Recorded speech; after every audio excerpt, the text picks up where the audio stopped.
தளம் அமைப்பால ஆஹ், மேற்கொள்ளப்பட்டு வருகின்ற செயற்திட்டங்கள்ல ஒரு செயற்திட்டமாக இந்த நெறி என்கின்ற செயற்திட்டம் இடம்பெற்று வருகிறது.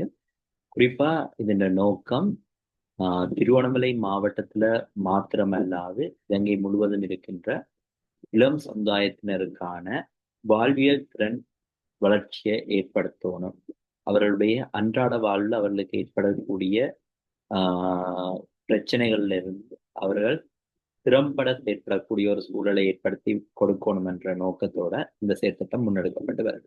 முற்றிலும் இலவசமான இந்த செயற்திட்டத்துல வாராந்தம் வியாழக்கிழமைகள்ல ஒவ்வொரு அமர்வுகள் இடம்பெறுது. குறிப்பா வாழ்வியல் திறன் விருத்தி சார்ந்த அமர்வுகளாக இந்த அமர்வுகள் அமைந்திருக்கு. இதுல இந்த வாரம் 3வது அமர்வு இடம்பெற இருக்குது. குறிப்பா இந்த வாரம் நாங்கள் பேச இருக்கிற டாபிக் பார்த்தீங்கன்னா PTSD, post traumatic stress disorder என்று சொல்லப்படுகின்ற ஒரு உள கோளாறு. இது சில வேளைகள்ல எங்களுக்குள்ளேயும் இருக்கலாம், எங்கள் சார்ந்தவர்கள் தொடர்புடைய நாங்கள் இதை பற்றி அறிந்து கொள்ள வேண்டிய ஒரு தேவைப்பாடு இருக்கு. அந்த விதத்துல இன்றைய அமர்வு ஒழுங்கு செய்யப்பட்டிருக்கு. இன்றைய அமர்வின் வளவாளராக எங்களோட கலந்து கொண்டிருப்பது திருமதி கிஷோர் ஜெகான் நேஸ் அவர்கள். இவர் BA ஆர்ட்ஸ் தன்னுடைய பட்டப்படிப்பை பூர்த்தி செய்திருக்கிறதோட நேஷனல் இன்ஸ்டிடியூட் ஆஃப் சோஷியல் டெவலப்மெண்ட்ல NIST டிப்ளமா இன் கவுன்சிலிங்கையும் பூர்த்தி செய்திருக்கிறார். அதே சந்தர்ப்பத்தில் டெவலப்மெண்ட் ஆஃபீஸராக ஒர்க் பண்ணி கொண்டிருக்கார். நான் அதிக நேரத்தை எடுத்துக்கொள்ளாமல் அமர்வை நடத்துக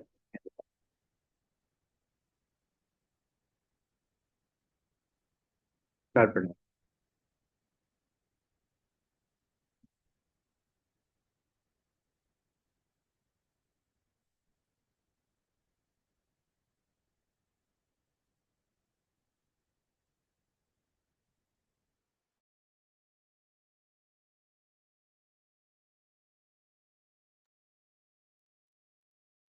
ஸ்டார்ட் பண்ணுவோம். மிஸ் உங்களோட மைக் மியூட்ல இருக்கு நினைக்கிறேன். வணக்கம் ஹைக்ரவன். ஓகே ஓகே, நாங்கள் ஸ்டார்ட் பண்ணலாம். ஓகே ஓகே ஓகே, வணக்கம் எல்லாருக்குமே. Good evening. நான் கிஷோர் ஜஹான், கென்யாவிலிருந்து. இப்போ இன்னைக்கு எனக்கு தந்திருக்கிற தலைப்பு வந்து PTSD. எல்லாருக்குமே தெரிஞ்சிருக்கும், ஸ்ட்ரெஸ் பற்றி தெரிஞ்சிருக்கும், நீங்கள் கேள்விப்பட்டிருப்பீங்க. அதே போல் டிப்ரெஷன் அப்படின்ற விஷயங்கள்லாம் வந்து நீங்கள் கேள்விப்பட்டிருப்பீங்க. ஏன்னா லைஃப்ல நாங்கள் நிறைய விஷயங்கள் பேசிட்டு இருக்கிறோம். அந்த டைம்லலாம் சகஜமாக பேசப்படுற ஒரு விஷயம்தான் ஸ்ட்ரெஸ் அப்படிங்கிறது. ஸோ அதெல்லாம் பற்றி தெரிஞ்சிருக்கும். பட் நிறைய பேருக்கு வந்து இந்த PTSD அப்படின்னா என்ன, இது வந்து எங்களுக்கும் இருக்குமா? இப்போ ஹைக்ரான் சொன்ன மாதிரி இந்த பிரச்சனை வந்து நமக்குள்ள இருக்கா, இல்லாட்டி நம்மளை சார்ந்தவங்களுக்கு இருக்கா, அதை எப்படி நாங்கள் ஐடென்டிஃபை பண்ணிக்கிற, இந்த மாதிரியான விஷயங்கள் வந்து உண்மையில எங்களுக்கு அதை பற்றிய நாலேஜ் வந்து கொஞ்சம் குறைவு. ஏன்னா எதுக்கு எடுத்தாலும் நாங்கள் சொல்கிறோம் அவங்க ஸ்ட்ரெஸ்ஸாக இருக்கிறாங்க அப்படின்னு சொல்லி. ஸ்ட்ரெஸ்லேயும் வந்து நிறைய இருக்குது. அதாவது சாதாரணமாக ஒருத்தருக்கு ஸ்ட்ரெஸ் லெவல் வந்து இருக்கத்தான் வேணும், அது சாதாரணமாக லைஃப்ல இருக்கணும். பட் அது ஒரு லிமிட் தாண்டி போக்குள்ள தான் அது வந்து எங்களோட மனநலம் சார்ந்த ஒரு பிரச்சனையாக வந்து அது மாறுது. ஸோ அந்த வகையில் நாங்கள் PTSD அப்படின்னு சொல்லிட்டு பார்க்கக்குள்ள, PTSDன்னா உங்களுக்கு தெரிஞ்சிருக்கும், போஸ்ட் ட்ராமேட்டிக் ஸ்ட்ரெஸ் டிசார்டர் அப்படின்னு சொல்லுவாங்க. அதாவது ஒரு சிம்பிளா சொல்ற அப்படின்னு சொன்னா, இப்ப நாங்க லைஃப்ல சடனா ஃபேஸ் பண்ற சில விஷயங்கள் இருக்கும். அதாவது அதிர்ச்சியான சில விஷயங்கள், அப்படி இல்லைன்னு சொன்னா எங்களோட மனசுக்கு நெருக்கடி தரக்கூடிய சில விஷயங்கள். இந்த விஷயங்களுக்கு பிறகு எங்களோட மனசுல ஏற்படக்கூடிய ஒரு விதமான பிரச்சனைகளை தான் சொல்லுவாங்க இந்த போஸ்ட் ட்ராமேட்டிக் ஸ்ட்ரெஸ் டிசார்டர் அப்படின்னு சொல்லுவாங்க. இப்போ இதை வந்து உங்களுக்கு சும்மா சாதாரணமா சொல்றேன்டா, ஒரு அதிர்ச்சி தரும் விஷயம் அப்படின்னு சொன்னா நீங்க நினைக்கலாம், நாங்க லைஃப்ல வந்து எவ்வளவு விஷயங்களை நாங்க ஃபேஸ் பண்ணிட்டு இருக்கிறோம். அப்ப எங்களுக்கு சம்டைம் அதிர்ச்சி வரும். அப்ப நாங்களும் இந்த போஸ்ட் ட்ராமேட்டிக் இந்த PTSDல நாங்க இருக்கிறோமா அப்படின்னு கேட்டா, அப்ப இது முடிஞ்சதுக்கு பிறகு நீங்க தான் யோசிக்கணும், இப்படி ஒரு பிரச்சனை எங்களுக்கு இருக்கா, இல்ல அது மாதிரி இருக்குதா அப்படின்ற விஷயங்களை வந்து நீங்க தெரிஞ்சுக்கிறீங்க. சரியா? இப்ப இதுல வந்து PTSD வந்து ஏற்படுறதுக்கான காரணங்கள் வந்து சில விஷயங்கள் நான் போட்டிருக்கேன். அதாவது சடனா யாருடையாவது எங்களுக்கு பிடிச்ச ஒருத்தருட மரணம். இப்ப அது வந்து அவங்களோட மரணம் என்று சொல்லக்குள்ள இப்ப எங்களுக்கு ரொம்ப ஃபேவரட்டானவங்களா இருப்பாங்க, அம்மாவோ அப்பாவோ. திடீர்னு நாங்க எதிர்பார்த்திருக்க மாட்டோம் அவங்களோட மரணம். அந்த மாதிரியான சில விஷயங்கள் எங்களுக்கு ஒரு அதிர்ச்சி ஏற்படுத்தும் இல்லையா? இல்லாட்டி எங்களோட ஃப்ரெண்டடையோ யார்டையோ ஒருத்தர் நெருக்கமான ஒருத்தரோட மரணம் வந்து சம்டைம் எங்களுக்கு வந்து ஒரு அதிர்ச்சியான ஒரு விஷயமா இருக்கும், நாங்க எதிர்பார்த்திருக்க மாட்டோம். ஸோ இப்படியான விஷயங்கள் வந்து எங்களோட மனசை தாக்குற நேரத்துல இந்த பிடிஎஸ்டிக்கு உட்படக்கூடிய ஒரு சுச்சுவேஷன் வந்து எங்களுக்கு ஏற்படும். அதே போல வந்து யுத்தம், இப்ப நிறைய பேர் வந்து பார்த்திருப்பீங்க, நிறைய பிள்ளைகள் வந்து யுத்தத்தால பாதிக்கப்பட்டிருப்பாங்க. சில நேரங்கள்ல அவங்க வந்து நாங்க எங்களோட லைஃப் வந்து நார்மலான ஒரு லைஃப், பட் திடீர்னு சடனா இப்படி ஒரு ஒரு வாரம் நாங்க ஃபேஸ் பண்ற டைம்ல எங்களோட உள்ளத்துல ஏற்படக்கூடிய மாற்றங்கள், அதாவது அதிர்ச்சி. ஏன்னா நாங்க எங்க எல்லாருக்குமே தெரியும் நார்மலான ஒரு லைஃப் தான் எங்களோட கற்பனையில இருக்கு. அதை தாண்டி ஏதாவது ஒண்ணு வித்தியாசமான ஒரு விஷயம் நடக்கக்குள்ள எங்களோட மனசு வந்து அதை ஏத்துக்கிற பக்குவத்துல இல்லாம இருக்கும். ரைட்? அப்படியான ஒரு சுச்சுவேஷன்ல வந்து ஏற்படக்கூடியதான் இந்த ஸ்ட்ரெஸ் டிசார்டரா இருக்கு, அதாவது பிடிஎஸ்டியா இருக்கு.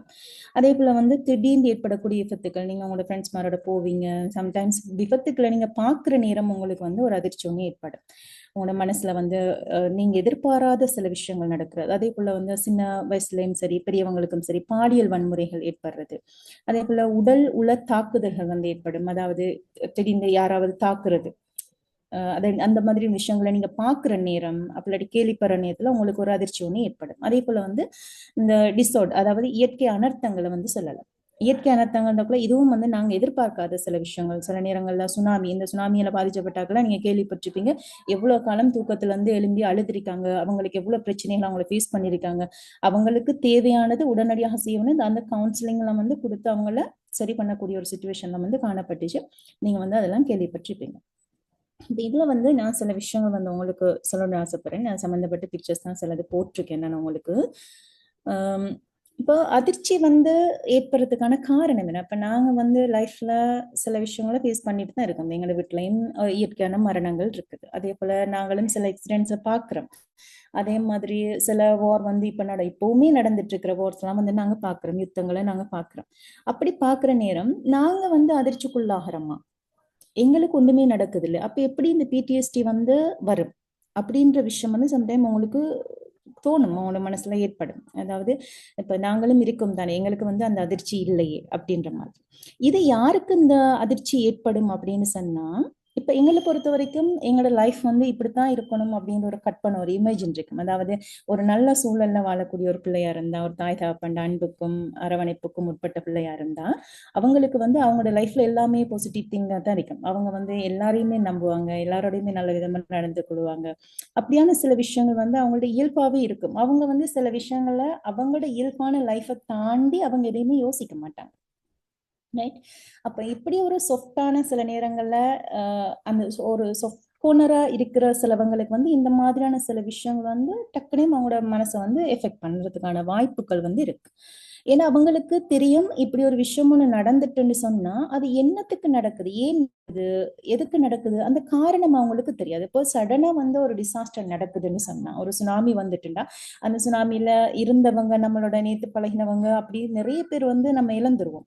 அப்ப இழக்கிற நேரத்துல எங்களுக்கே தெரியும், நாங்க யோசிப்போம், நாங்க என்னடா நடந்த இது, திடீர்னு மாதிரி இப்படி ஒரு விஷயம் நடந்திருக்கு, அதை ஏற்றுக்கொள்ளல, என்ன நடந்துச்சு, நாங்க இப்பதானே நல்லா ஒன்பதானே பைக்ல நாங்க போனோம், நாங்க இப்பதானே வீட்டுல சொல்லிட்டு வந்தான் அவன் எனக்கிட்ட, இப்பதானே எனக்கு ஹாய் ஹாய் அப்படின்னு காட்டிட்டு போனேன், அவனுக்கு என்ன நடந்துச்சு, அவன் அப்படியா திடீர்னு மாதிரி அவனுக்கு என்ன நடந்தது, அவனுடைய இழப்பு, சரியா? இந்த மாதிரியான சில விஷயங்கள் வந்து காரணமே இல்லாம சில நிகழ்வுகள் நடக்கிற நேரத்துல அது எங்களோட மனசு வந்து ஏற்றுக்கொள்றது, ஏற்றுக்கொள்ள முடியாம அதை பத்திய சிந்தனைகள், அதை பத்திய யோசனைகள் வந்து எங்களுக்கு கூடுதலாக வார நேரத்துல சில நேரங்கள்ல நாங்க இந்த பிடிஎஸ்டிக்கு உட்படக்கூடிய ஒரு சிச்சுவேஷன் வந்து காணப்படுது. இப்போ ஒரு சம்பவம் ஒண்ணு நடந்துட்டுன்னு சொன்னா, ஒரு இழப்பு ஒண்ணு நடந்துட்டுன்னு சொன்னா, இப்ப எங்களுக்கு வந்து அதிகமா எல்லாருக்குமே வரக்கூடிய ஒரு விஷயம் வந்து கவலை வரும். நாங்க அதை நினைச்சு வருத்தப்படுவோம். சில நேரங்கள்ல அந்த சம்பவத்தை நினைக்கிற டைம்ல எங்களுக்கு ஒரு பதற்றம் வரும். சில நேரங்கள்ல வந்து நாங்க தான் எங்களோட ஃப்ரெண்ட சொல்லியிருப்போம், நீங்க போயிட்டு வாங்க, அவசரமா போங்க, இல்லாட்டி அவசரமா வாங்க என்ன மீட் பண்ணணுவோம். அவன் மீட் பண்ண வார டைம்ல ஒரு ஆக்சிடென்ட் நடந்து செத்திருப்பான். ஸோ சம்டைம் எங்களுக்கு தோணும், எங்களால தான் அவன் இறந்து போயிட்டான். எங்களுக்குள்ள ஒரு கில்ட் ஃபீல் ஒன்று வரும், குற்ற உணர்ச்சி ஒன்று வரும். சோ சில நேரங்கள்ல இந்த சம்பவம் ஏன் நடந்துச்சு, ஏன் எங்களோட அப்பா செத்தார், ஏன் எங்க அம்மா செத்தாங்க, இல்லாட்டி ஏன் என் ஃப்ரெண்டு இறந்து போனான், ஏன் இப்படி ஒரு டிசாஸ்டர் வந்துச்சு, எங்களுக்கே ஒரு கோபம் வரும் அதை நினைக்கிற டைம்ல எங்களுக்கு. ஸோ அந்த கோவத்தால எதுக்கெடுத்தாலும் நாங்க செனந்துக்கிட்டு எதுக்கெடுத்தாலும் நாங்க ரியாக்ட் பண்ணிக்கிட்டே இருப்போம். ஸோ இதெல்லாம் வந்து சாதாரணமா ஒரு இழப்பு, நாங்க விரும்பின ஒருத்தரை இல்லாட்டி எங்களுக்கு பிடிச்ச ஒரு விஷயம் வந்து மிஸ் ஆகி போற நேரத்துல வரக்கூடிய சில மனசுல ஏற்படக்கூடிய எமோஷன்ஸ். இப்போ நீங்க சம்டைம் யோசிக்கலாம், இப்போ எங்க வீட்லயும் ஒரு இழப்பு நடந்துச்சு, எனக்கு வந்து இப்படி யோசிக்கக்குள்ள எல்லாம் கவலை வருது, கோபம் வருது, சில நேரம் எனக்கும் ஒரு கில்ட்டி ஃபீல் இருக்கு. அப்ப நான் வந்து பிடிஎஸ்டிக்கு உட்பட்டிருக்கேனா, எனக்கும் பிடிஎஸ்டி இருக்குதா அப்படின்னு யோசிச்சீங்கன்னா, இப்படி இருக்கிற எல்லாருக்குமே பிடிஎஸ்டின்னு சொல்லவும் மேலாது. ரைட்? ஏன்னா இந்த கவலை, இந்த வருத்தம், இந்த பதற்றம், இந்த குற்ற உணர்ச்சி, இந்த கோபம் இதுகளோட சேர்ந்து உங்களோட லைஃப் வந்து ஸ்மூத்தா போகுமா இருந்தா, அடிக்கடி உங்களுக்கு அந்த நினைவுகளோட அந்த விஷயங்களோட உங்களோட லைஃப்பை நீங்க சாதாரணமா கடந்து போகக்கூடியதா இருந்தா நீங்க பிடிஎஸ்டியால பாதிக்கப்பட்டிருக்கீங்க அப்படின்னு உங்களுக்கு சொல்லவே இயலாது. ரைட்?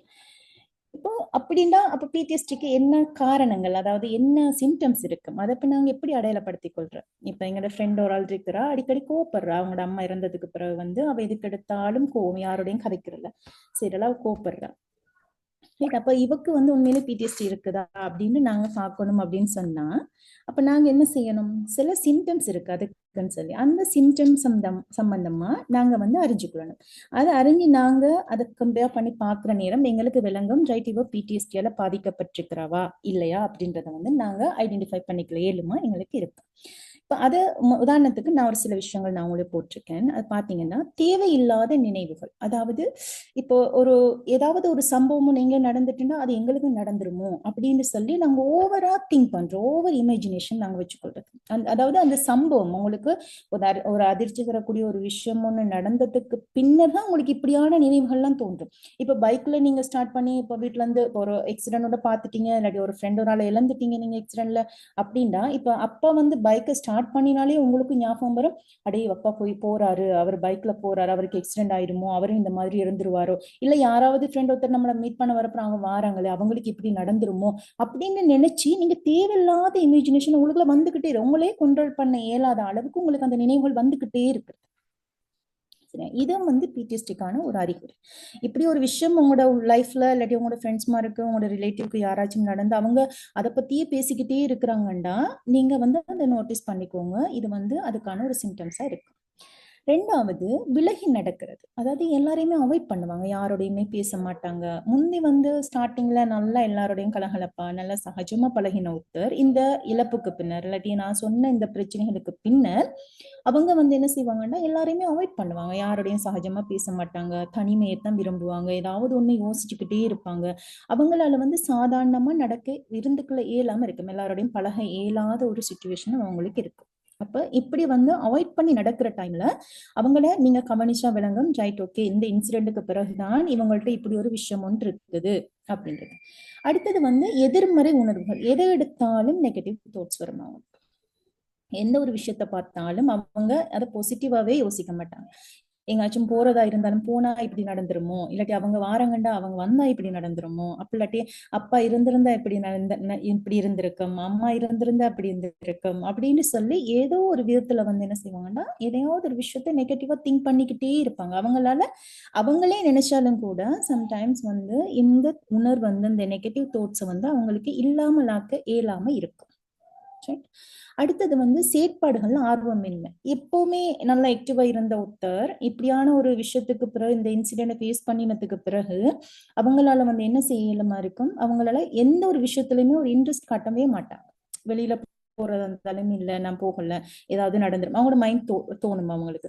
ஒரு ரோட்டை கிராஸ் பண்ற டைமுக்கும் ஏதாவது வந்து மோதிடுமோ, இல்லாட்டி யார் போனேன்டாலும் சரி ஒரு பைக் சத்தம் கேட்டாலுமே அவங்க யோசிப்பாங்க, ரைட் ஒரு பைக் ஒண்ணு வருது, இதுல யாராச்சும் அடிபட்டுருவாங்களோ, இல்லாட்டி ஏதாவது நடந்துருமோ, அப்ப நான் வெளியில போகக்கூடா அப்படின்னு அவங்க தனிமைப்படுத்திக்கலாம். அப்ப இப்படியான சிந்தனைகள் நம்ம வரக்குள்ள ஒட்டோமா அவங்களுக்கு என்ன நடக்கும் சொன்னா தூக்கமே இல்லாம போயிடும். அதே மாதிரி கெட்ட கெட்ட கனவுகள் வரும் அவங்களுக்கு, தூக்கத்துல பதறிட்டு எழும்புவாங்க, அவங்களால தூக்கத்தை கண்ட்ரோல் பண்ண தூங்க இயலாம இருக்கும். ரைட்? அப்ப அந்த தூக்கமின்மை போக்குள்ள அவங்க என்ன செய்வாங்கன்னு சொல்லி சொன்னா அவங்களுக்கு வேற வேற டிசார்டர், அதாவது இந்த பிடிஎஸ்டி வந்து அவங்களுக்குள்ள வந்திருக்கு அப்படின்றதுக்கான ஒரு அறிகுறியா வந்து நாங்க இதை அடையாளப்படுத்திக்கலாம். அதே மாதிரி அதீதமான எச்சரிக்கையா இருப்பாங்க. எந்த ஒரு விஷயத்த செய்யறது இருந்தாலும் பார்த்து போங்க, பார்த்து செய்யுங்க, இப்படி நடந்துரும் அப்படி நடந்து, நாங்களே அந்த யோசனை இல்லாம சும்மா நார்மலா ரைட் ஓகே நாங்க போவோம் அப்படின்னு சொல்லி இருந்தா கூட அவங்க என்ன சொல்லுவாங்கன்னா எங்களுக்கு கூடுதலான எச்சரிக்கையை தருவாங்க. நீங்க போக்குள்ள எப்படி க்ரோஸ் பண்ணணும், இந்த மாதிரி போகணும், உங்களுக்கு எப்படி நடந்துரும், சோ நீங்க இப்படி கவனமா இருக்கணும் அப்படின்ட்டு நமக்கு அதிகமான எச்சரிக்கைகளை அவங்க தந்துகிட்டே இருப்பாங்க. இதெல்லாம் வந்து என்னன்னு சொன்னா பிடிஎஸ்டிக்கான ஒரு அறிகுறி தான். இது வந்து உங்களுக்கு ஈஸியா பார்க்கலும் என்னன்னா அவங்க ஃபர்ஸ்ட்ல இருந்ததையும் இந்த இன்சிடென்ட்க்கு முன்னுக்கு இருந்ததையும் பின்னுக்கு அவங்க இன்சிடென்ட்க்கு பிறகு அவங்க இருக்கிற விஷயங்களை நீங்க கவனிக்கிற டைம்ல தான் உங்களுக்கு விளங்கும் இவங்க இப்படியான ஒரு விஷயத்துக்கு உட்பட்டிருக்காங்களா இல்லையா அப்படின்றது. ரைட். இப்ப இந்த விஷயத்துக்கு முன்னுக்கும் சிலவங்கள்ட்ட இருக்கும். ஓவர் திங்க் பண்றவங்க இருப்பாங்க, வெயிட் பண்ணி நடக்கிறவங்க இருப்பாங்க. அதே போல வந்து எதற்கு எடுத்தாலும் நெகட்டிவா பேசுறவங்க எப்பவுமே நமக்குள்ள இருப்பாங்க. அப்ப அவங்களுக்கெல்லாம் பிடிஎஸ்டி இருக்குன்னு அர்த்தம் இல்ல. பட் எப்பவுமே நல்லா இருக்கிற ஒருத்தர் உங்களுக்கு தெரிஞ்சவங்களோட ஃப்ரெண்டே எப்பவுமே நல்லா பாசிட்டிவா கதைப்பாங்க. எதை எடுத்தாலும் மற்றவங்களையும் நல்லா மோட்டிவேட் பண்ற, எந்த பிரச்சனையும் இல்லாம நல்லா கலகலப்பான ஒருத்தர் அவங்களோட யாரையாவது ஒருத்தர் மிஸ் பண்ணினதுக்கு பிறகு இல்லாட்டி நான் சொன்ன இந்த காரணங்களுக்கு பிறகு, அதாவது இந்த யுத் வாரோ இல்லாட்டி ஏதாவது ஒரு பாலியல் துஷ்பிரயோகம் இந்த மாதிரி ஏதாச்சும் ஒண்ணு அவங்களோட லைஃப்ல அவங்க ஒரு அதிர்ச்சியான ஒரு விஷயத்தை ஃபேஸ் பண்ணினதுக்கு பிறகு அவங்க இந்த மாதிரியான சிம்டம்ஸுக்கு உட்பட்டாங்களா இருந்தா, இப்படி நடந்துக்கிறாங்களா இருந்தா அவங்களோட மனசுல ஆழமா அவங்களோட உளம் பாதிக்கப்பட்டிருக்கு அப்படின்றது வந்து நீங்க ஐடென்டிஃபை பண்ணிக்கல இயலும். ரைட். இதெல்லாம் வந்து பிடிஎஸ்டிக்கான அறிகுறியெல்லாம் இருக்கு. இதுக்கு வந்து நாங்க சில நேரங்களில் நீங்க யோசிக்கலாம், ஓகே பிடிஎஸ்டில இருக்கிறாங்க, இவங்களை வந்து நாங்க குணப்படுத்த இயலுமா இயலாதா, இவங்களுக்கு என்ன செய்யற அப்படின்னு. இதுக்கெல்லாம் வந்து எல்லாத்துக்குமே வந்து ட்ரீட்மெண்ட் இருக்கு. அதாவது உளவியல் சிகிச்சை இவங்களுக்கு கொடுக்கணும் கட்டாயம். இப்படி ஒருத்தரை நீங்க கண்டீங்கன்னா கட்டாயம் அவங்கள வந்து கவுன்சிலிங் கூட்டி போங்க. கவுன்சிலிங் கூட்டி போயிட்டு அவங்கள வந்து ஏன்னா அவங்களோட மனசுல என்ன இருக்கு, அவங்க எதுக்காக வேண்டி பயப்படுறாங்க, எதுக்காக வேண்டி இந்த மாதிரி நடந்து கொள்றாங்க, ஏன் எல்லா விஷயங்களையுமே அவாய்ட் பண்றாங்க அப்படின்ற விஷயத்த தெரிஞ்சுக்கணும்னா அவங்கள்ட்ட வந்து என்ன செய்யணும்னா அவங்களுக்கு உளவியல் சார்ந்த சில சிகிச்சைகளும் அவங்களுக்கு கொடுக்கணும். அதுல வந்து அவங்க அப்படியே ஒதுங்கி நடந்து கொள்றாங்கன்னா அவங்கள டெய்லி அவங்க செய்யற விஷயங்கள், அதாவது இந்த இன்சிடென்ட்க்கு முன்னுக்கு அவங்க என்னென்ன விஷயங்கள் செஞ்சாங்க, சம்டைம்ஸ் டெய்லி வந்து நல்லா ஒர்க்குக்கு போவாங்க, ஒர்க் பண்ணுவாங்க, இல்ல அவங்க வந்து மெடிடேஷன் பண்ணுவாங்க. அப்படி இல்லைன்னு சொல்லிச்சுன்னா ஃப்ரெண்ட்ஸ் மேலோட ஜாலியா சுத்தக்கூடிய ஒருத்தரா இருப்பாங்க. அப்படி இல்லைன்னு சொன்னா நல்லா மூவி பார்ப்பாங்க, இந்த மாதிரி நிறைய புக்ஸ் படிப்பாங்க, வெளியில போவாங்க, எல்லாரோடையும் சகஜமா பழகுற ஒருத்தர் இந்த இன்சிடென்ட்டுக்கு பிறகு வந்து இப்படி நடந்து கொள்றாங்கன்னா அவங்கள வந்து நீங்க என்ன ஊக்குவீங்க. அதாவது வாங்க வெளியில போவோம், வெளியில போயிட்டு பார்ப்போம், ஃப்ரெண்ட்ஸ் மட்டும் போயிட்டு மீட் பண்ணுவோம் அப்படின்னு சொல்லி நீங்க என்ன செய்யுங்கன்னா அவங்க டெய்லி இந்த இன்சிடென்ட்க்கு முன்னுக்கு என்னவெல்லாம் செய்தாங்களோ அது எல்லாத்தையுமே வந்து செய்யறதுக்கு நீங்க அவங்கள மோட்டிவேட் பண்றாங்க. அதே போல வந்து அவங்களோட மனசுல சில நேரங்கள்ல அவங்களுக்கு யார்ட்டையுமே சொல்ல மாட்டாங்க. கவுன்சிலர்கிட்ட போனா கூட சம்டைம் அவங்களோட உள்ளத்துல உள்ள விஷயங்களை அவங்க சொல்லணும். அவங்களுக்கு அவங்கள நம்பிக்கை இல்லைன்னா மனசுல உள்ள விஷயங்களை அவங்க ஷேர் பண்ண மாட்டாங்க. இப்போ ஒரு எக்ஸ்டெண்டை தாண்டி நீங்க யோசிச்சு பாருங்க. இப்போ ஒரு ஒரு நல்லா இருந்த ஒரு ஆக்டிவான ஒரு பிள்ளை, ஒரு படிக்கிற பிள்ளையா இருந்தாலும் சம்டைம்ஸ் அந்த பிள்ளை ஒரு டியூஷனுக்கு போற இடத்துலயோ இல்லாட்டி ஸ்கூல்லயோ இல்ல வேற எங்கேயாவது ஒரு இடத்துல பாலியல் துஷ்பிரயோகம், அதாவது பாலியல் சேட்டைகள் அந்த பிள்ளைக்கு நடந்துச்சுன்னு சொன்னா அந்த பிள்ளை அதால அந்த பிள்ளைக்கு ஒரு அதிர்ச்சியா இருக்கும். அடே இப்படி நான் நம்பி பழகின ஒரு சார் இப்படி என்கிட்ட நடந்துக்கிட்டான், இல்லாட்டி என் ஃப்ரெண்டு வந்து இப்படி என்கிட்ட தப்பா நடந்துக்கிட்டாரு. சோ இதெல்லாம் வந்து அந்த பிள்ளைக்கு யாருக்கிட்ட சொல்ற அப்படின்ற ஒரு சுச்சுவேஷன்ல அந்த பிள்ளை என்ன செய்யணும், மனசுக்குள்ளுக்கு எல்லாத்தையுமே மறைச்சு வச்சுக்கலாம். ஸோ இந்த பிள்ளைகிட்ட அப்படியான பிள்ளைகிட்ட வந்து இந்த மாதிரியான சிம்டம்ஸை வந்து நீங்க காணையில. ஸோ அவங்க என்ன செய்யணும், நம்பிக்கையான ஒருத்தட்ட பேச வைக்கணும். இப்போ சம்டைம்ஸ் வந்து நீங்க பாக்குறீங்க உங்களோட தங்கச்சியோ இல்லாட்டி யாரோ ஒருத்தர் உங்களை சுத்தி உள்ள உங்களோட சூழல்ல உள்ள இல்லாட்டி நீங்க கேள்விப்படுற ஒருத்தரா இருக்கும் அவங்கள இப்படியான விஷயங்கள்லாம் காணப்படுதுன்னா நீங்க அவங்கள வந்து அவங்களுக்கு யார்கிட்ட பேசணும் அப்படின்னு தோணுதோ, அது யாரா இருந்தாலும் சரி, ஃப்ரெண்ட்ஸா இருந்தாலும் சரி, ஃப்ரெண்ட்ஸ் கிட்ட மூவ் பண்ணி விடுங்க. அவங்க கொஞ்சம் இவ இப்படி இருக்கா வீட்டுல எப்பவுமே அப்படி நல்லாவே இருக்கிறா, இவட்ட கொஞ்சம் பேசி பாருங்க என்ன பிரச்சனை இருக்கும் அப்படின்னு. அப்ப அவங்களோட நம்பிக்கையான ஒருத்தட்ட அவங்க மனசு திறந்து பேசுற நேரம் அவங்களுக்கு வந்து இதுக்கு ஒரு சொல்யூஷன் ஒன்று கிடைக்கும். அதே போல வந்து தியான பயிற்சியில ஈடுபடுறது, மெடிடேஷன் செய்யறது, யோகா செய்யறது, இந்த மாதிரியான பயிற்சிகள்ல வந்து அவங்கள ஈடுபட செய்யக்குள்ள அவங்களோட மைண்ட் வந்து ரிலாக்ஸ் ஆகும். அதே மாதிரி ஆன்மீக விடயங்கள்ல ஈடுபட செய்யுது.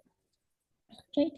இப்போ ஆன்மீக விஷயம் வந்து ஒரு பெஸ்டான ஒரு ஆப்ஷனா இருக்கும். என்னடா அவங்களுக்கு வந்து கடவுள் நம்பிக்கை, கடவுள் அந்த விஷயங்கள்ல வந்து அவங்க ஈடுபடக்குள்ள அவங்களோட மனம் வந்து ரொம்பவே ரிலாக்ஸ் ஆகும்.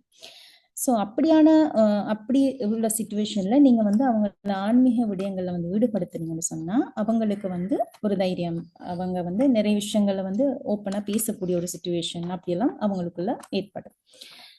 அடுத்தது வந்து அவங்களுக்கு என்ன இன்சிடென்ட் நடந்துச்சு, இப்போ அவங்களுக்கு ஒரு அளவுக்கு விளங்குது, கெஸ் பண்ண ஏலமா இருக்கு, ரைட் இதாலதான் இவங்க இப்படி இருக்கிறாங்க அப்படின்னு சொல்லிட்டு அப்படின்னு விளங்குனுச்சுன்னா அது சம்பந்தப்பட்ட இடம். இப்போ ஒரு ஆக்சிடென்ட் ஆயிருந்தா அவங்க ரோட்டுக்கே போறதுக்கு பயப்படுறாங்க, பைக்ல ஏறுறதுக்கே பயப்படுறாங்க அப்படின்னு சொன்னா நீங்க வந்து அவங்கள அந்த விஷயத்துக்கு, அதாவது அந்த ஆக்சிடென்ட் எங்க நடந்துச்சோ அந்த இடத்துக்கு கூட்டி போறோம். அப்படி இல்லைன்னு சொன்னா அந்த ஆக்சிடென்ட்ல பாதிக்கப்பட்டு சம்டைம் உயிரிழப்பு இல்லாம இருக்கு, ஆனா இவங்க பார்த்திருப்பாங்க அவருக்கு ஏதாவது குறைபாடுகள் அந்த மாதிரி வந்திருக்கும், கால் இல்லாம கை இல்லாம உடைஞ்சி அந்த மாதிரி. அப்ப அப்படியான ஆட்களை வந்து மீட் பண்ண வைக்கிறது, அவங்கள மீட் பண்ண வச்சு அவங்க அந்த இன்சிடென்ட்ல என்ன விஷயங்களை ஃபேஸ் பண்ணினாங்க அது இவங்களோட கதைக்க வைக்கிறது. அப்ப எப்படியான சில விஷயங்கள் இப்ப அதாவது அபியூஸ் பண்ணப்பட்ட ஒரு பிள்ளையா இருந்தா சில நேரங்கள்ல அந்த பிள்ளை மனசுடைஞ்சு சூசைட் கூட பண்ணிக்கல. இப்படியான ஒரு பிடிஎஸ்டி உள்ள பிரச்சனையில இருந்த அந்த பிள்ளை தன்னால யோசிச்சு யோசிச்சு இனி என்னால வாழ இயலாது, அப்போ நான் அடுத்து வந்து சூசைட் பண்ணிக்கிற ஒரு சுச்சுவேஷனுக்கு கூட அந்த பிள்ளை போயிடும். சோ அந்த பிள்ளை வந்து அப்படியானவங்க, இப்படி பாதிக்கப்பட்டவங்களோட நாங்க கதைக்க வைக்கிற டைம்ல இப்படியான லைஃப்ல இப்படியான சில விஷயங்களும் நடக்குது, அதுல இருந்து நாங்க எப்படி வெளியில வரணும், என்ன மாதிரி நாங்க இதை ஃபேஸ் பண்ணணும் அப்படின்ட்டு அவங்களுக்கு அவங்கள அந்த பாதிக்கப்பட்டவங்களை சந்திக்க வைக்கிற நேரத்துல அவங்களுக்கு வந்து ஒரு மைண்ட்ல வந்து ஒரு தெளிவான கிடைக்கும், ரைட் இதுல இருந்து நாங்களும் வெளியில வரணும் அப்படின்ட்டு. ஸோ இதெல்லாம் வந்து நாங்க என்ன செய்யலாம்னு சொன்னா இந்த பிடிஎஸ்டில பாதிக்கப்பட்டிருக்காங்கன்னு அந்த அறிகுறி விளங்கினா நாங்க வந்து இந்த மாதிரியான சில வழிமுறைகளை நாங்க வந்து பயன்படுத்திக்கல இயலும். சம்டைம் உங்களுக்கு விளங்குது இவங்க ரொம்பவே ஓவரா திங்க் பண்றாங்க, அதாவது இவங்க பிடிஎஸ்டில தான் இருக்காங்கன்னு விளங்குது, நாங்க எவ்வளவு செஞ்சும் அவங்களுக்கு அது சரி வருதே இல்லை, அவங்க திரும்ப திரும்ப நெகட்டிவா தான் பேசுறாங்க, பயப்படுறாங்க, யாரோடையும் பேசுறாங்கல்ல, நான் சொன்ன மாதிரி இந்த சிம்டம்ஸ் எல்லாத்துக்குள்ளேயுமே அவங்க இருக்காங்க, அதுல வந்து ரொம்ப ஓவரா பண்றாங்க அப்படின்னு சொன்னா கட்டாயம் நீங்க அவங்கள என்ன செய்யணும்டா ஒரு டாக்டர் கிட்ட அவங்கள கன்சிடர் பண்ணணும், அவங்கள கொண்டு போகணும், கட்டாயம் அவங்களுக்கு சிகிச்சை கொடுக்கணும். அதுல வந்து சைக்காலஜிக்கலா பார்க்கல சிபிடி அப்படின்னு சொல்லிட்டு ஒரு சிகிச்சை ஒன்று செய்வாங்க, அவங்களுக்கு உளவியல் சார்ந்து அந்த பிரச்சனையில அவங்கள கதைச்சு அந்த சிபிடி மூலமாக அவங்கள கிளியர் பண்ணுவாங்க. அப்படி இல்லைன்னு சொன்னா ஒரு சைக்காஸ்ட்ரிக் டாக்டரை வந்து நீங்க போய் மீட் பண்ணிடலாம். அவங்க கொடுக்குற டேப்லெட்ஸ், அவங்க கொடுக்குற அந்த மெடிடேஷன், அவங்க சொல்ற அந்த சில விஷயங்களை நீங்க ஃபாலோ பண்ணக்குள்ள அவங்களுக்கு நாளடைவுல இதை வந்து குணப்படுத்தக்கூடிய மாதிரி இருக்கு. ஸோ உங்களுக்கு வந்து இப்போ ஒரு பிடிஎஸ்டி அப்படின்டா என்ன அப்படின்னு சொல்லிட்டு நினைக்கிறேன் ஒரு பேசிக்கா ஒரு சில விஷயங்கள் வந்து இப்போ விளங்கி இருக்கும் நான் சொல்லக்குள்ளேயே. ஸோ நீங்க வந்து உங்களுக்கு ஏதாவது இதுல டவுட்ஸ் அந்த மாதிரி இருந்துச்சுன்னா கேட்கணும்னு சொல்லியிருந்தா நீங்க தாராளமா கேட்கலாம், சரியா? ஓகே, நான் சொன்னது விளங்கி நிஷா உங்களுக்கு இதுல ஏதாவது டவுட்ஸ் வருதா? நான் உங்களுக்கு பேசிக்கா பிடிஎஸ்டின்னா என்ன அப்படின்றத வந்து நான் சொல்லியிருக்கேன். சில நேரங்கள்ல நீங்க உங்களோட சூழல்ல நீங்க அவதானிச்சிருப்பீங்க இந்த மாதிரியான பிரச்சனைகள் உள்ளவங்க இருப்பாங்க அப்படின்னு சொல்லி, அப்ப உங்களுக்கு அந்த டவுட்ஸ் அப்படி எதுவும் இருந்துச்சுன்னு சொன்னா இவங்க இப்படி இருப்பாங்களா அப்படின்றது இருந்தா நீங்க வந்து தாராளமா கேட்கலாம். ஸோ நான் அது உங்களுக்கு அது சம்பந்தப்பட்ட எதுவும் இருந்தா நான் உங்களுக்கு விளங்கப்படுத்துறேன். குட் ஈவினிங் மிஸ், எனக்கு ஒரு டவுட். இப்ப ஓகே, அந்த பிடிஎஸ்டில எஃபெக்ட் இருக்கிறவரு அதிர்ச்சி தந்த அந்த இடத்துக்கே கூட்டி போறது அந்த ட்ரோமாவை கூட்டாதா சடனா? அது இன்னும் விளைவு மோசமாக்காதா? இல்ல இப்ப அவர் வந்து அந்த ட்ரோமால இருக்கிறாரு அப்படின்னு சொன்னா இப்ப சும்மா உதாரணமா வச்சுக்கோங்களேன், ஒரு பைக் ஆக்சிடென்ட் பார்த்த ஒருத்தர் ரோடுக்கே போறதுக்கு பயப்படுறாருன்னா அவர் அப்படியே வச்சுட்டு இருக்கல அது எங்களுக்கு இல்லையா? நாங்க வந்து என்ன செய்யணும், அவருக்கு ஸ்டெப் பை ஸ்டெப் உடனே எடுத்ததையுமே வாங்க போவோம் அந்த இடத்துக்குன்னு சொல்லி நான் கூட்டிட்டு போறல, எங்களுக்கு விலங்கு தானே. நாங்க சில விஷயங்கள் அவங்களுக்கு இந்த நான் சொன்ன மாதிரி அவங்கள்ட்ட கதைக்கிறது, அவங்கள வந்து டெய்லி அவங்களோட வேலையை செய்ய வைக்கிறது, அப்ப நாங்க அந்த விஷயங்களை செஞ்சுட்டு வரக்குள்ளேயே எங்களுக்கு தோணும் ரைட் இவங்கள கொஞ்சம் இம்ப்ரூவ்மெண்ட் இருக்குது, அப்ப இவங்கள வந்து அடுத்த ஸ்டெப் ஒவ்வொன்றா செஞ்சுட்டு வரக்குள்ள கட்டாயம் அந்த இன்சிடென்ட் நடந்த இடத்துக்கு ஒரு தடவை கூட்டி போயிட்டு அவங்கள்ட்ட கதைச்சு பார்க்கணும் உங்களுக்கு விளங்கும். ஏன்னா சிலவங்க வந்து அந்த சம்பவத்தை கதைக்கவே விரும்ப மாட்டாங்க, ரைட்? அந்த கதை கதைச்சாலே பயப்படுவாங்க, அவங்கள அறியாமலே அவங்கள உடல்ல ஒரு உள்ளத்துல வந்து சில சேஞ்சஸ் வரும். அப்ப நாங்க வந்து எடுத்ததையும் அவங்கள அந்த இடத்துக்கு கூட்டி போக கூடாது, நான் சொன்ன மாதிரி சில சில ஸ்டெப்ஸ் வந்து செஞ்சு செஞ்சு பார்த்துட்டு அதுக்கு பிறகுதான் வந்து என்ன செய்யணும், ரைட் இவங்க ஓகே இவங்க வந்து கொஞ்சம் கியூர் ஆயிட்டு வராங்க, அந்த இன்சிடென்ட் பத்தி கதைச்சு பார்க்கணும், அவங்களுக்கு என்ன நடந்துச்சு எது நடந்துச்சுன்னா அவங்க அதை சொல்றதுக்கு விரும்புறாங்க, இல்லாட்டி அதை பத்தி கதைக்கிறாங்க, அதை கதைக்குள்ள அவங்க நார்மலான ஒரு மனநிலையில தான் இருக்காங்க அப்படின்னு சொன்னா நீங்க வந்து ஒரு தடவை அவங்களோட பெர்மிஷனோட இல்லாட்டி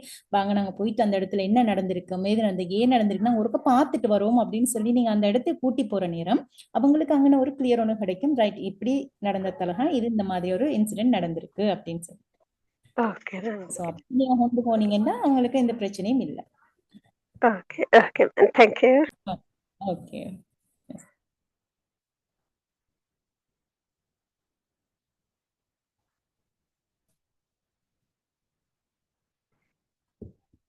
வேற யாரும் ஏதாவது கேள்விகள் இருந்தா? மற்றாக்களும் உங்களோட கேள்விகளை நீங்கள் கேட்கலாம். ஆஹ்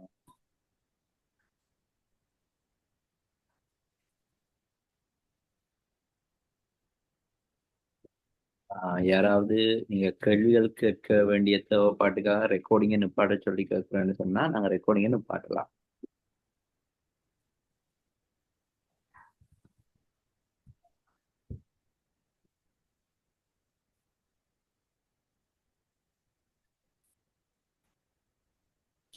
இப்போ சம்டைம்ஸ் வந்து சில நேரங்கள்ல உங்களுக்கு உங்களோட வீட்ல உள்ள பிள்ளைகளை பாக்குற டைம், இப்ப எனக்கு வந்து ஒரு டவுட் ஒன்று வரும். நான் இது படிக்கிற டைம்ல எனக்கு ஒரு டவுட் ஒன்று வந்துச்சு. மேபி உங்களுக்கு இப்படியான ஒரு டவுட் வரும்னு நினைக்கிறேன் நான்.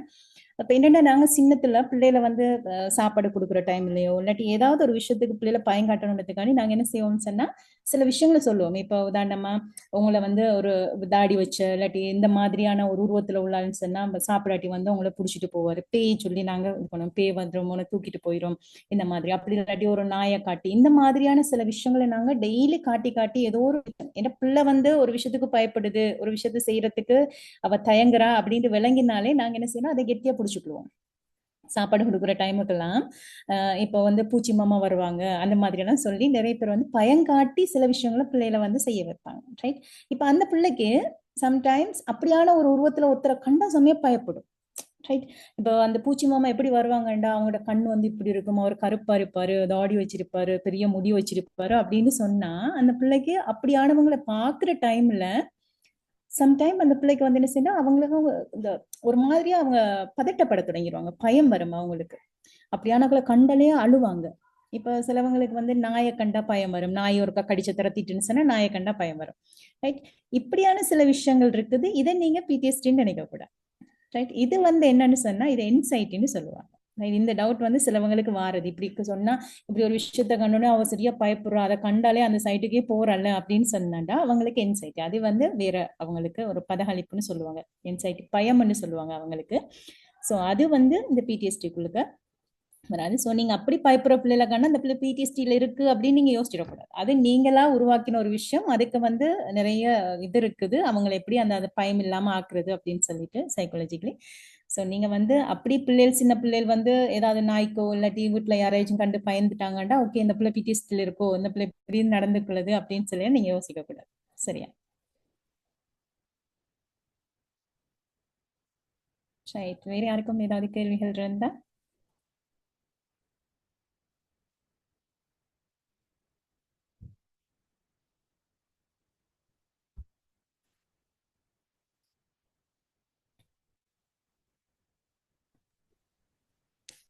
யாரும் கேள்விகள் இருந்தால் கேட்கலாம். நீங்க மைக் ஆன் பண்ணி கதைக்க முடியாது, சட்ல போட்டாலும் ஓகே.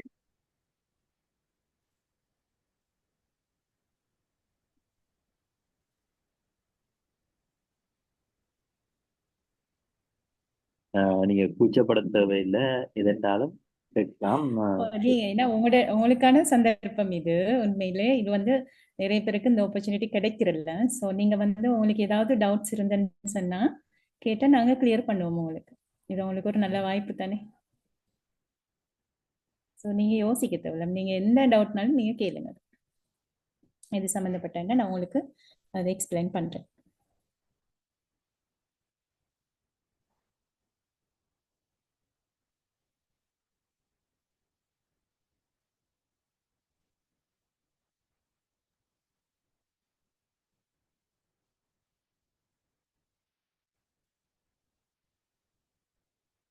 எல்லாருக்கும் ரொம்ப கிளியரா விளங்கிட்டு போல. உங்களோட ரெக்கார்டிங் ஒர்க் ஆஃப் பண்ணி விடுறேன்.